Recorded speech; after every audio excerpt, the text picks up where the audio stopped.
Pemirsa, siapa yang tidak kenal Bapak Joko Udjianto? Beliau adalah salah satu anggota DPR RI dari fraksi Partai Demokrat, daerah pemilihan Jawa Tengah 3 yang meliputi Kabupaten Blora, Pati, Rembang, dan Grobogan.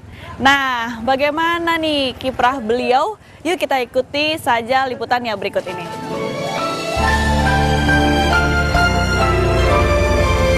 Insinyur Joko Udjianto merupakan anggota Partai Demokrat yang saat ini sedang menjabat sebagai anggota DPR RI periode masa jabatan tahun 2009 hingga 2014. Pria kelahiran Solo, Jawa Tengah 12 April 1955 ini berhasil melaju ke Senayan setelah dirinya berhasil meraih suara maksimal sebanyak 75.135 suara dari daerah pilihan Jawa Tengah 3 yang meliputi Kabupaten Grobogan, Kabupaten Blora, Kabupaten Rembang, dan Kabupaten Pati. Alumni Universitas Gadjah Mada Yogyakarta tersebut sehari-harinya bertugas di Komisi 4 yang menangani permasalahan di bidang pertanian, perkebunan, kehutanan, kelautan, perikanan, dan pangan. Bersama Komisi 4, saat ini Joko sedang concern menangani permasalahan ketahanan pangan yang rencananya akan dilakukan secara menyeluruh. Selain kegiatan di DPR, Joko juga aktif melaksanakan tugasnya sebagai anggota Partai Demokrat. Sebagai Wakil Ketua Badan Anggaran atau Banggar, Joko Udjianto berharap dirinya mampu memperbaiki citra Banggar.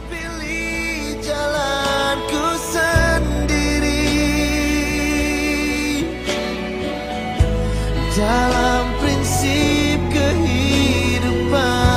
Kita berdiri di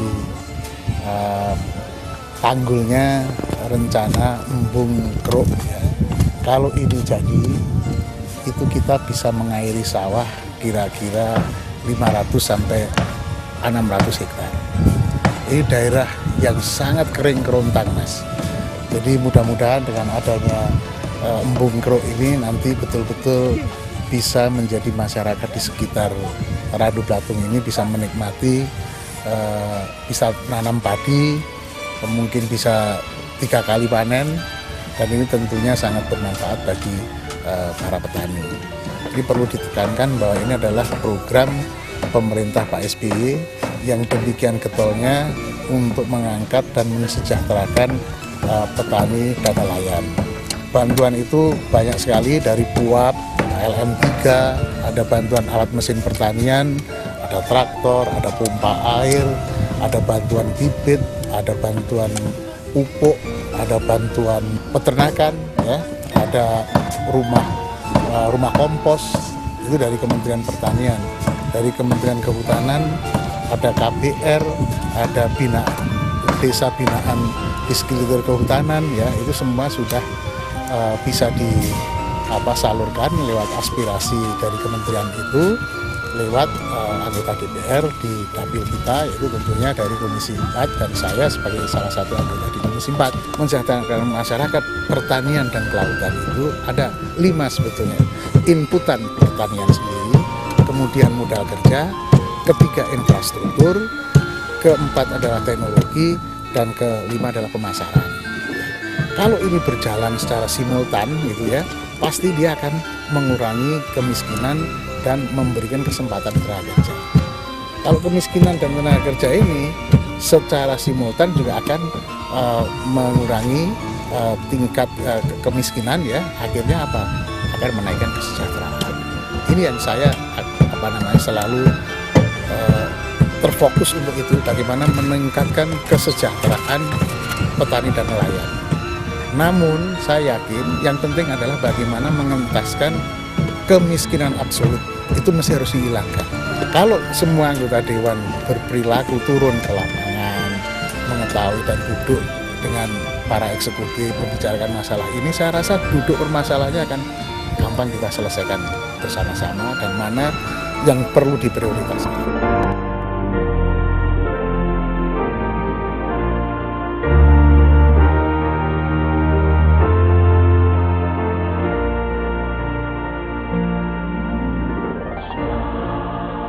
Sebagai wakil rakyat, Bapak Joko tidak segan-segan untuk selalu dekat dengan masyarakat daerah pemilihannya. Terbukti dengan kehadiran beliau, memberikan suasana baru di wilayah tersebut.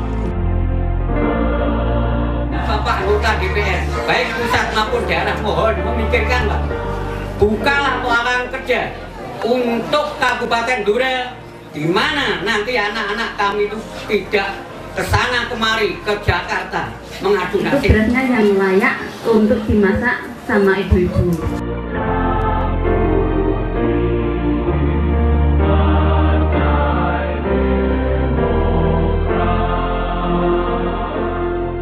Pak Joko memang sudah pantas lah beliau menjabat sebagai, apalagi sekarang wakil ketua Banggar DPR RI. Sangat proporsional, sangat bijaksana, dan tidak gengsi untuk turun ke bawah meskipun jabatannya sudah tinggi di pusat sana. Ini satu amanat, satu tugas seorang wakil rakyat yang betul-betul merakyat, tahu kondisi betul yang dibutuhkan di daerah pemilihannya, apa yang dibutuhkan. Banyak perubahan dengan adanya Pak Joko di Dapil 3 ini.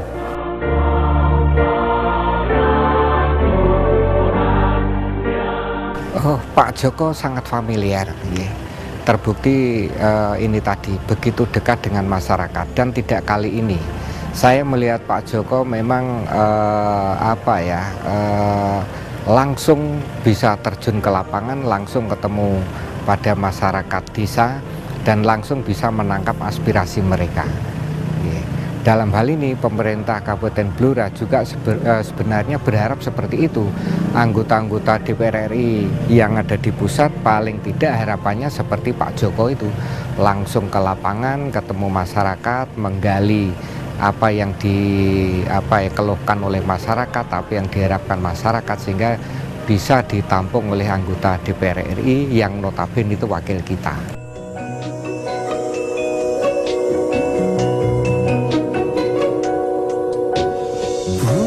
Banyak sekali sentuhan dari beliau di samping program peningkatan pertanian, ya, utamanya di infrastruktur dan bantuan-bantuan di bansosnya juga sangat menyentuh sekali, Mas. Dari usaha beliaunya yang betul-betul membawa manfaat kepada masyarakat kecil, itu dapat dirasakan oleh warga kami, khususnya pada umumnya masyarakat Kabupaten Blora. Ini saya kalau boleh sebut ini gayung bersambut. Jadi ketika pemerintah Kabupaten Blora selalu berikhtiar untuk percepatan pembangunan di semua bidang, kemudian ada kendala keterbatasan APBD, itu tentu tadi saya tetap perlu ada harapan bantuan keuangan dari pusat. Dalam hal ini ketika anggota DPR RI yang punya double ya Pak ya, kita double Pak Joko. Ini satu jembatan yang bisa menjembatani antara pemerintah daerah kabupaten, utamanya Kabupaten Blora dengan pemerintah pusat. Ini sudah terbukti Pak. Ya, jadi kami dari Direktorat Jenderal Prasarana Sarana Pertanian itu memang mempunyai tupoksi untuk menyiapkan seluruh fasilitas yang terkait dengan penyediaan air, pupuk, kemudian alat mesin pertanian dan lain-lain. Nah, pada kondisi saat ini di Randu Belatung di Blora ini kita mencoba untuk menyelesaikan bersama untuk PU jaringan irigasi tersier. Ini yang kita lagi hitung. Untuk kita akan rancang untuk lebih kurang 300 sampai 500 hektar di jaringan tersiernya setelah teman dari PU membuat jaringan primer. Itu yang kita lakukan sekarang.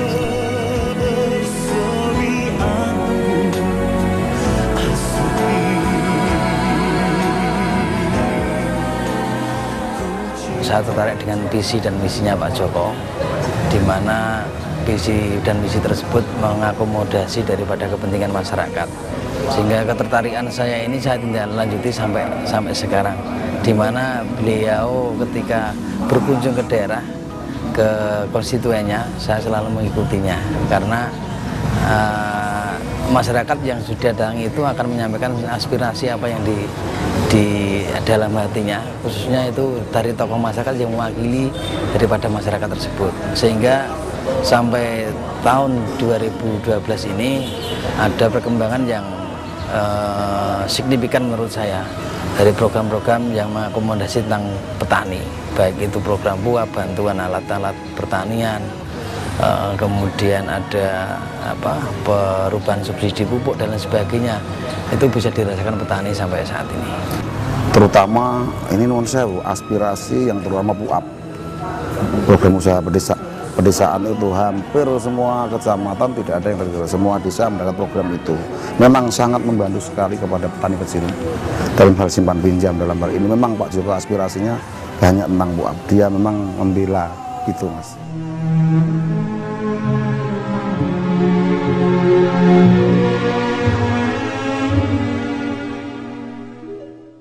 Memang yang isu-isu negatif tentang anggota DPR di DPR RI yang dikemukakan berapa LSM, berapa tokoh-tokoh itu tidak ada di Pak Joko. Jadi memang betul-betul Pak Joko Ujianto murni memperjuangkan untuk daerahnya, masyarakatnya. Karena saya sendiri yang mengawal, bahkan saya yang sering diwanti-wanti, jangan sampai loh Mas, nanti ada aspirasi saya, ada yang motong, ada yang ini, jangan sampai. Saya murni tulus ikhlas untuk, dan memang sudah dibuktikan, jadi sama sekali tidak ada. Bahkan Pak Joko pun punya mobil mewah misalkan di Jakarta, karena beliaunya memang orang sukses di Jakarta. Tapi beliaunya ke Pati naik Innova, jadi tidak menunjukkan gitu loh. Nah itu loh, luar biasanya itu. Jadi kami juga mengajari kita secara tidak langsung.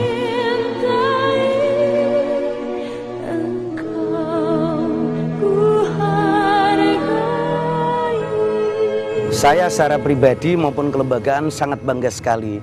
Saya tahu Pak Joko itu hanya di TV, tapi ternyata sekarang saya ketemu dengan beliaunya sangat-sangat bangga karena beliau adalah seorang pemimpin yang aspiratif. Karena aku punya prinsip dan semboyan keberhasilan sosok pemimpin itu bukan karena pemimpin yang pinter, melainkan pemimpin yang mampu menampung aspirasi bawahan. Oleh sebab itu Pak Joko seorang pemimpin memang patut saya acungi jempol, mau terjun ke lapangan langsung. Oleh sebab itu tadi banyak yang unek-unek masyarakat atau warga kami yang ingin menyampaikan apa yang menjadi selama ini ganjalan. Dengan respon yang sangat positif, Pak Joko mampu membuat warga saya bangga.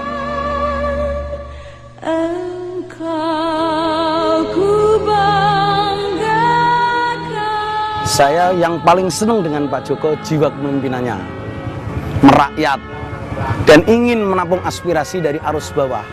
Karena mayoritas sekarang arus bawah ke atas terputus, terjadi miskomunikasi.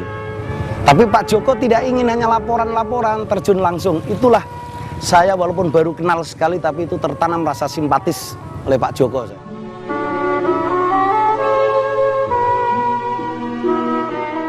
Bapak Joko begitu dekat dengan pejabat daerah sampai dengan lurah, yang mana komunikasi terus dijalankan dan diamanatkan sebagai wakil rakyat. Tidak hanya sebagai wakil rakyat di DPR Komisi 4, beliau juga aktif sebagai kader Demokrat yang terus memberikan bimbingan serta aspirasi-aspirasi untuk kader-kader di daerah pemilihannya.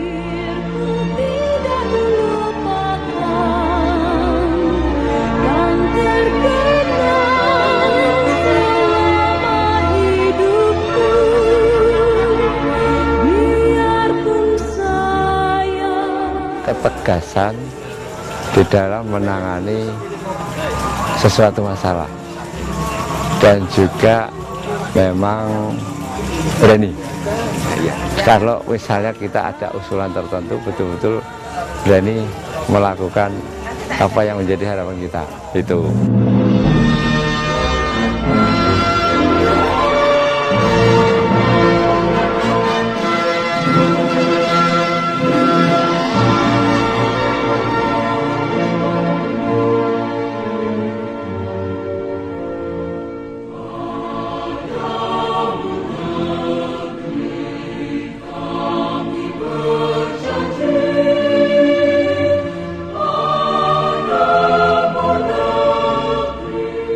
Kerja keras, loyalitas, dan kejujuran merupakan sosok dari Bapak Joko Ujianto. Terbukti dengan dekatnya Bapak Joko terhadap masyarakat yang selalu memberikan pemikiran dan solusi terbaik guna kemajuan di berbagai wilayah, tidak terkecuali wilayah pemilihan beliau.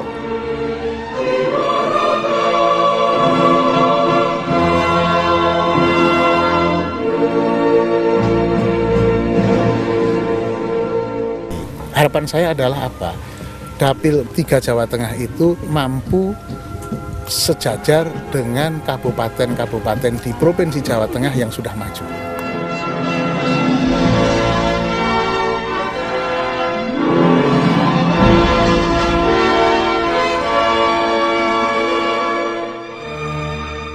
Nah pemirsa, itulah tadi kiprah Bapak Joko Ujianto. Sosok yang santun dan selalu berpegang teguh pada komitmen atas semua amanah yang diembannya.